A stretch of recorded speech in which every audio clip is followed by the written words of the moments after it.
S تو بڑا شکر کوئی نہیں کہ بندہ حضور دی غلام رہے تے وفادار رہے. ہاں آخرت نے کہہ بھی دیا لا الہ تو کیا حاصل، دل و نگاہ مسلمان نہیں تو کچھ بھی نہیں. ہاں یہ گلا انجی یہ لوگ گلا کہ میں بھی آج کے رسول ہوں. میں لوگ بھی کہتے ہیں نہیں جی اسی کو سوچ سکتے ہوں، اور میں آگے تسی سوچ کیویں نہیں سکتے. تواڈے ہوندے ایک بندہ میٹنگ دے اجلاس وچ بندہ مرزائیت دی حمایت کردا تے عشق رسول دا تقاضا اے وے کہ پھر بندہ انہاں دیاں سن لوے. عشق رسول دا تقاضا تے اے وے کہ او دے اٹھ کے او دے منہ تے چنڈ مارے.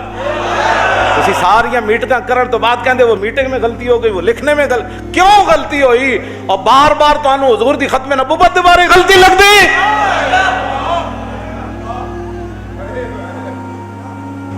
نور الہ کیا ہے؟ محبت حبیب کی.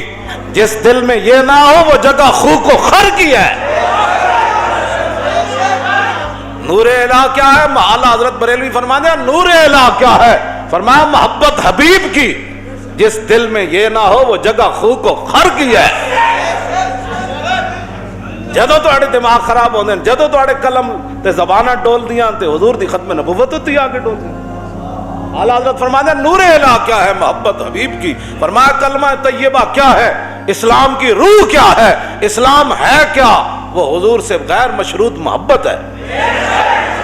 فرمایا جس دل میں یہ نہ ہو وہ جگہ خو کو خر کی ہے. فرمایا جس دل میں حضور کی محبت نہیں وہ خنزیر اور گدھے کی جگہ ہے. ہاں یہ وہ مجدد بات کر رہا ہے جو مدینے سے سند لے کر آیا ہے. باتیں کرتے ہو، ہمیں دین پڑھانا چاہتے ہو. ہر بار تمہاری میٹنگیں بھی اسی میں پھسلتی ہیں، ہر بار تمہارے جناب اسمبلیوں کے اجلاس بھی اسی میں پھسلتے ہیں، ہر بار تمہاری زبانیں بھی اسی میں پھسلتی ہیں. پھر ہماری قوم ہمیں کہتی ہے اب جذباتی ہیں. میں کہا جذباتی تو بغیر گل نہیں ہوندی. ہاں اے جذبات تو اے بغیر جذبات تو سی حکم دے ہو گھوڑے سمندر پا دیں. میں نے کہا یہ تو یورپ نے تمہیں بات کی ہے نا. ہاں امریکی جذبات کے بغیر آیا تھا افغانستان لتاڑنے.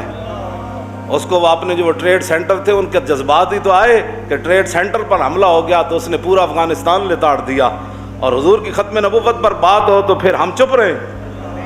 امریکہ اتنا جذباتی ہو جائے کہ صرف صدام حسین کے پاس ہتھیار نہیں تھے کیمیائی، صرف اس کو درد تھا کہ یہ میری عرب کے اندر یہ بندوں کو کیوں کھڑا کر رہا ہے.